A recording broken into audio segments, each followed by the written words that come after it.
Hello guys, welcome to today's video. तो guys आज की वीडियो बहुत ज़्यादा इंटरेस्टिंग होने वाली है क्योंकि आज की वीडियो में हम लोग बात करेंगे अपने फ्रेशर्स जो कि हैं 2023 और 24 बैच के। स्पेशली उनके बारे में बात होगी क्योंकि वो इस टाइम पे बहुत ज़्यादा ट्रबल फेस कर रहे हैं। तो ये वीडियो वैसे सबके लिए है, सबको एक आइडिया भी मिलेगा कि मार्केट में चीज़ें कैसे ड्राइव होती हैं और कंपनीज कैसे गैप्स को और इनको हैंडल करती है, करियर गैप को कैसे देखती है। बहुत सारी आपको नॉलेज मिलेगी, लेकिन वीडियो स्पेसिफिकली 2023 और 24 वाले के बच्चों के लिए है क्योंकि वो बच्चे बिल्कुल होपलेस हो चुके हैं और मैं देखता हूँ कि काफ़ी बच्चे डीमोटिवेटेड हैं। उनको लग रहा है कि उनका करियर गैप भी बढ़ता जाएगा और मतलब उनके सामने बहुत सारी प्रॉब्लम्स आ रही हैं जो जिसमें उनकी गलती नहीं थी।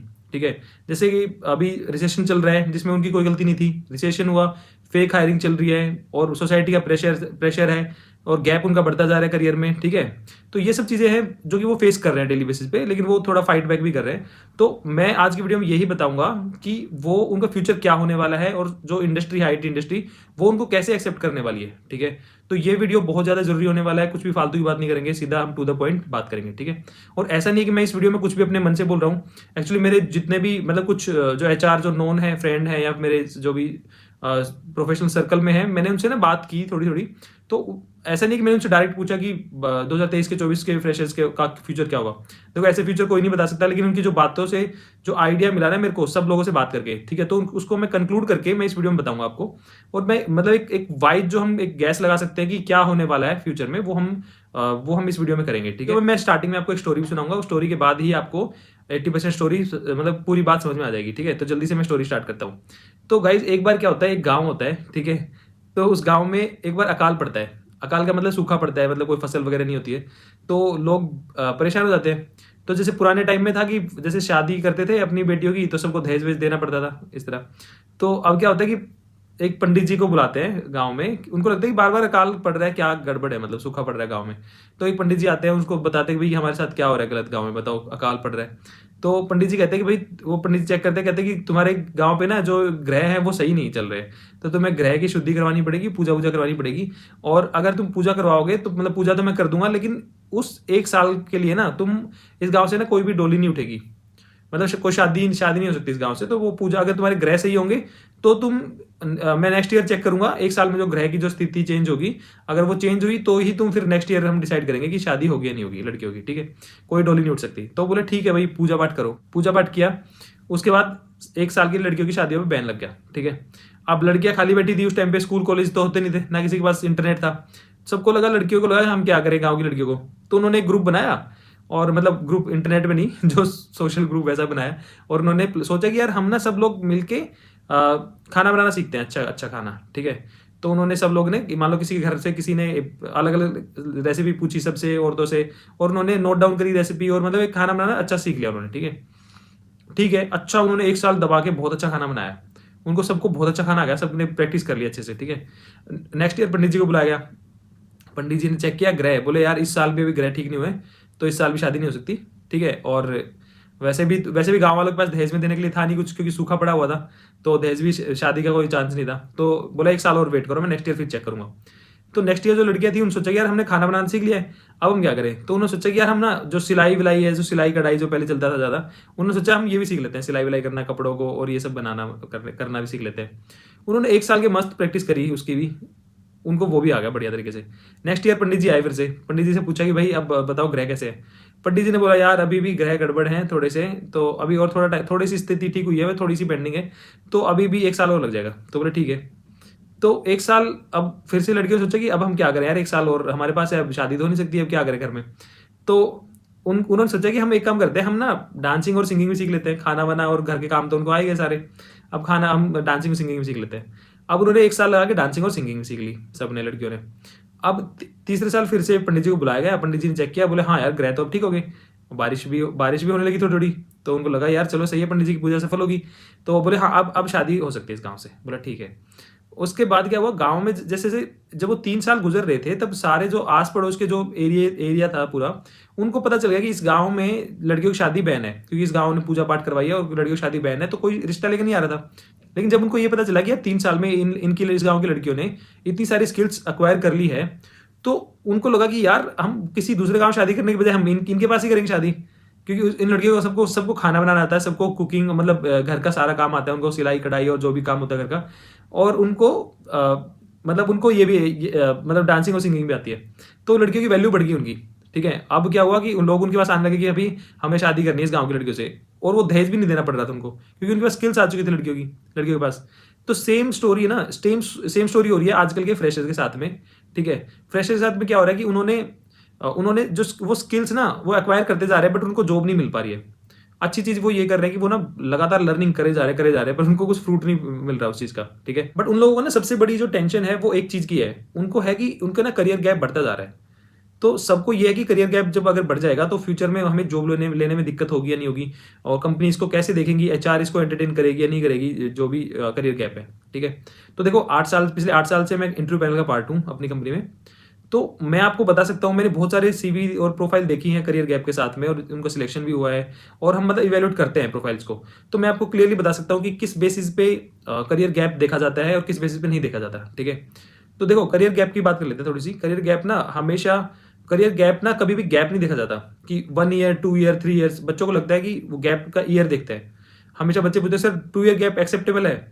तो कभी भी गैप का ईयर नहीं देखा जाता है, गैप का हमेशा रीजन देखा जाता है। ठीक है, अब एक अगर कोई स्टूडेंट है या एक कोई कैंडिडेट है, अगर वो बोलता है कि मैं कहीं घूमने चला गया था, 1 ईयर का मैंने गैप ले लिया था, वर्क से मैंने ब्रेक ले लिया था। ठीक है, या कोई दूसरा बोलता है कि मैंने मेडिकल रीजन की वजह से ले लिया था ब्रेक। ठीक है, या कोई तीसरा बोलता है कि मैंने हायर स्टडीज के लिए ले लिया था ब्रेक, या चौथा कोई बोलता है कि मैंने गवर्नमेंट जॉब के लिए ब्रेक ले लिया था। ठीक है, हालांकि मेरी गैप के ऊपर पूरी डिटेल वीडियो आएगी, बट मैं आपको एक आइडिया देता हूँ कि हमेशा गैप का ना रीजन देखा जाता है। तो यहाँ पे जो रीजन बन रहा है ना जो स्टूडेंट्स के पास में, वो रीजन है कि मार्केट में रिसेशन है, अभी मार्केट सिचुएशन अच्छी नहीं है, उनके पास जॉब ऑफर ही नहीं है, कोई इंटरव्यू कॉल ही नहीं आ रही है। ठीक है, तो ये सब चीजें ना सबको पता है, ये चीज एचआर को पता है। एचआर को भी पता है कि मार्केट में जॉब नहीं है, क्योंकि एचआर खुद हायरिंग नहीं कर रही है। जो एचआर है वो उनकी हायरिंग टीम भी तो खाली बैठी है ना 1-2 साल से। उनको खुद पता है कि जब जैसे हम हायरिंग नहीं कर रहे, ऐसे कोई भी हायरिंग नहीं कर रहा है। तो इसमें कोई रॉकेट साइंस नहीं है, उनको पता है कि 2 साल से जॉब नहीं है मार्केट में, बहुत ही रेयर जॉब है। तो इस केस में आपको कोई भी गैप कंसिडर नहीं करेगा, आपको कोई भी दिक्कत नहीं होने वाली है, ये मेरी गारंटी है। और आपको इजीली आप बिंदास होकर बोलो अपने उस इंटरव्यू में, जब भी एचआर से आपका इंटरेक्शन हो, कि मैं जॉब सर्च कर रहा था और मेरे को नहीं मिल रही थी, या मेरे को फेक हायरिंग मिल रही थी, जॉब पोस्टिंग मिल रही थी, मतलब मेरे को अभी तक नहीं मिली कोई भी job, but I was searching. तो इसमें ना हमेशा जो गैप होता है उसमें ये चीज देखी जाती है कि जो जो जो बंदा है, जो गैप में सबसे बड़ा इशू जो मानते हैं वो ये होता है कि मान लो आप गवर्नमेंट जॉब की तैयारी करने चले गए 3 साल, तो उस केस में क्या होगा कि आपने ना आप जो टेक्निकल पार्ट है वो आपने मिस कर दिया, मतलब आपने नई टेक्नोलॉजी से आप टच में नहीं हो ना, आपने 3 साल से कोडिंग करी है। ठीक है, तो उस केस में वो एक कंसर्निंग फैक्टर बनता है। लेकिन यहाँ पे क्या हो रहा है, यहाँ पे तो बच्चे लगातार पढ़ रहे हैं, लगातार वो प्रोजेक्ट्स बना रहे हैं, लगातार वो कोई इंटर्नशिप कर रहा है, कोई अपना डिप्लॉय कर रहा है, कोई लर्निंग पब्लिक कर रहा है। तो बच्चे तो बिल्कुल खतरनाक तरीके से अपना कोड में घुसे हुए हैं या लर्निंग में घुसे हुए हैं, नई नई चीजों की अपने आप को अपग्रेड कर रहे हैं। सब लोग अपने लेवल पे सब लोग कोशिश कर रहे हैं। ठीक है, तो ये गैप कैसे हुआ? गैप तो नहीं हुआ, ये कंपनी इसको गैप कंसिडर करेगी नहीं ना। आप तो स्टार्टिंग, मतलब आप थ्रू आउट जो 2 साल या 1 साल जो भी आपको गैप होगा, ठीक है, वो उसमें आप इस मार्केट में हो ना, आपको जॉब नहीं मिल रही अलग बात है, बट आप एक उस टच में हो, आप उस फील्ड में आप प्रैक्टिस कर रहे हो, उसमें आप ट्राई कर रहे हो, तो आप ऑब्वियसली आप एक बहुत अच्छे कैंडिडेट हो किसी भी कंपनी के लिए। वो आपको गैप कंसिडर नहीं होगा, don't worry. I think gap की चीज पे सब क्लियर हो चुका है सबको। इसमें गैप कंसिडर नहीं होगा, आप ऑलरेडी मार्केट में हो, आप ट्राई कर रहे हो, आप चीजों को सीख रहे हो, आप कोडिंग के टच में हो, तो you are not in any gap scenario right now. ठीक है, तो आप आई थिंक वो सब चीज आपको क्लियर हो चुकी है। ठीक है, अब हम बात करते हैं एक यूनिक चीज के बारे में जो कि 2023 और 24 के स्टूडेंट्स के पास ही है, वो और किसी के पास नहीं है। ठीक है, इनके पास ना 2 चीज बहुत यूनिक है। एक तो इनको नॉलेज बहुत अच्छी हो चुकी है एज कम्पेयर टू फ्रेशर। ठीक है, ये वो फ्रेशर है जिनको नॉलेज है लेकिन जॉब नहीं है। ठीक है, तो इनको नॉलेज बहुत अच्छी हो चुकी है, और जब ये मार्केट में जाएंगे तो एज ए फ्रेशर काउंट होंगे। ठीक है, तो सैलरी इनको फ्रेशर के नाम पे मिलेगी, बट ये नॉलेज एक्वायर कर रहे हैं कम से कम 2 साल एक्सपीरियंस जितने। ठीक है, और अभी और कर लेंगे। ठीक है, क्योंकि मैं देखता हूँ बच्चे बहुत ईगरली लगे हुए लर्निंग के प्रोसेस में। ठीक है, तो जब कोई अगर कंपनी है, मान लो आप कंपनी के पर्सपेक्टिव सोचो, कंपनी को इनका कंपटीशन किससे होगा? जो ये 23-24 वाले बच्चे हैं, इनका कंपटीशन होगा 2025 के बच्चों से, क्योंकि मार्केट सिचुएशन अब ठीक होगी 6 महीने 10 महीने में, तो इनका कंपटीशन होगा 2025 के बच्चों से। 25 के बच्चे आए हैं जस्ट अपने कॉलेज की मस्ती करके। ठीक है, अभी जो 23 और 24 के लोग बच्चे हैं, ये बिल्कुल ही मतलब खतरनाक तरीके से वेट कर रहे हैं कि जॉब लेने का। ठीक है, खूंखार तरीके से बिल्कुल वेट कर रहे हैं। 2025 के नए नए बच्चे निकले हैं अपनी ड्रीमी लाइफ से। 23-24 के बच्चे बिल्कुल जो होता है ना, मतलब आग में तप के सोना बनते हैं, जो सोना और भी ज्यादा वो हो जाता है प्यूरिफाई। तो ये लोग अभी आग में तप रहे हैं 23-24 वाले बच्चे। तो ये तो आग में तप के खतरनाक बन चुके होंगे, और अभी और 6 मंथ में और बन चुके होंगे। उधर से इनका कंपटीशन होगा 25 के बच्चों से। 25 के बच्चे अभी वो एक ड्रीमी लाइफ में आते हैं, उनको अभी मार्केट का नहीं पता, सच बता रहा हूँ। उनको रियलिटी चेक अभी मिलेगा, वो भी मिलेगा उनको। लेकिन 23-24 के बच्चों की जो फाइट होगी ना, वो 25 के बच्चों से होगी, 2025 के बच्चों से, जो कि 23 और 24 के बच्चे इजीली जीत जाएंगे। क्योंकि जो कंपनी के पर्सपेक्टिव से अगर देखोगे ना, तो कंपनी को एक 2 साल के नॉलेज जितना वाला बंदा मिल रहा है, वो भी फ्रेशर की सैलरी में। तो वो डेफिनेटली उनको प्रीफर करेंगी। जब वो, अगर आप इंटरव्यू के लिए वो अलाउ करेंगे ना सबको, तो जो 23-24 वाले बच्चे होंगे, जिसने भी अगर ठीक ठाक मेहनत करी होगी, वो मतलब उनसे बहुत आगे रहेंगे, ठीक है। तो ये उनके पास यूनिक चीज है, क्योंकि उनको सैलरी फ्रेशर वाली ही मिलेगी और नॉलेज बहुत अच्छी है। ना तो कंपनी को उनको ट्रेनिंग देनी पड़ेगी 23-24 वाले बच्चों की। हम लोग हर साल ना अपनी कंपनी में जैसे नए फ्रेशर्स आते थे, उनको असाइनमेंट देते थे, उनको बूट कैंप करवाते थे, उनको टीच करते थे, पूरा उनको सिखाते थे एक चीज बिल्कुल बेसिक से, लिटरली, क्योंकि बिल्कुल कोरा कागज आते थे बच्चे। लेकिन अब अगर हम बात करें, तो ये जो बच्चे हैं, इनको ना तो ट्रेनिंग की जरूरत पड़ेगी 23-24 वाले बच्चों को, ये डायरेक्टली काम स्टार्ट कर सकते हैं। इनको थोड़ा सा भी एक्सपोजर मिलेगा अगर प्रोजेक्ट का या रियल प्रोजेक्ट्स का, ये इजीली उसको पिक कर लेंगे, क्योंकि इनकी बेस बहुत ज्यादा स्ट्रॉन्ग हो चुका होगा। और जो ये अभी जो मेहनत कर रहे हैं ना, ये इनके लिए फ्यूचर में भी बहुत ज्यादा ग्रोथ का रीजन बनेगा, क्योंकि ये लोग, इनका जो ग्राउंड है ना, जो बेस है, वो बहुत ज्यादा अच्छा बन चुका है, वो बहुत ज्यादा स्ट्रॉन्ग बन चुका है। मैं सच बता रहा हूँ। तो ये इनको फ्यूचर में ग्रोथ में भी हेल्प करेगा हमेशा। जब टेक्निकली ना ये अपने लेवल से 1-2 स्टेप आगे रहेंगे, ठीक है। अभी मान के चलो, मैं 23-24 वाले बच्चों से पूछना चाहता हूँ, अगर इनको कॉलेज से निकलते ही जॉब लग जाती, तो ये क्या इतनी सब चीजें पढ़ते जो आज ये पढ़ रहे हैं? वो नहीं पढ़ते। अब 2020-21 वाले बच्चों से पूछ लो, उन्होंने बिल्कुल इजीली उनको जॉब मिल गई थी, ठीक है। उन्होंने कुछ नहीं इतना पढ़ा। लेकिन ये जो 23-24 वाले बच्चे हैं ना, इनको मजबूरी में पढ़ना पड़ रहा है, और वो इतना ज्यादा अच्छे से पढ़ रहे हैं कि इनको बहुत ज्यादा बेनिफिट होगा फ्यूचर में उसके रिगार्डिंग।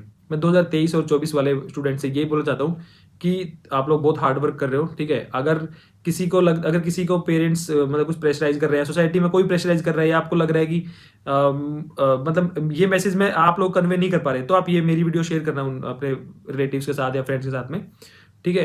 तो आप लोग बहुत मेहनत कर रहे हो, I appreciate your hard work, ठीक है। और आपकी मेहनत वो है जो रंग लेके आएगी। और अभी मार्केट भी ठीक होने वाला है, उस पर मैं वीडियो बनाऊंगा। तो मार्केट ठीक होने वाला है, तो आप अपनी प्रिपरेशन हार्ड रखो, ठीक है। और 2025 वाले बच्चों के लिए बोल रहा हूँ कि डोंट टेक इट ईजी, ठीक है। आपका जो अब कॉम्पिटिशन होगा 23 और 24 वाले बच्चों से होने वाला है, वो लोग सब कुछ करके ऑलरेडी बैठे हुए हैं। लेकिन 2025 वालों को भी डरने की ज्यादा जरूरत नहीं है, क्योंकि अभी 6 मंथ में या 10 मंथ में सिचुएशन मच बेटर हो जाएगी, ठीक है। तो उनके टाइम में वो फ्रेशर निकलेंगे, हो सकता है कंपनी ही बहुत सारी प्लेसमेंट के लिए आ जाए उनके कॉलेजों में, तो उनकी प्लेसमेंट हो जाएगी, तो उनको फाइट बैक नहीं करना पड़ेगा ज़्यादा, ठीक है। लेकिन ऑफ कैंपस में अगर आएंगे वो लोग, तो उनकी फाइट होगी 2023-24 वाले बच्चों से। ऑन कैंपस में इजीली उनको मिल सकती है 2025 वालों को, तो उनको टेंशन नहीं आएगी ज़्यादा, ठीक है। तो क्योंकि मार्केट में जॉब भी थोड़ी सी बेटर होंगी, तो एक सबके लिए बैलेंस बन जाएगा, और सबके लिए एक फेयर ग्राउंड होगा फाइट करने के लिए, ठीक है। तो और आई थिंक 2023-24 वाले बच्चे बहुत ही ज़्यादा अच्छा कर रहे हैं, और all the best for them. और अगर आपको ये वीडियो अच्छी लगी है, तो प्लीज़ अपने फ्रेंड सर्कल में शेयर करना, और वीडियो में एक कमेंट करना आपको कैसा लगा वीडियो के बारे में। तो मैं आपको मिलता हूँ किसी नेक्स्ट वीडियो में। Bye bye for now.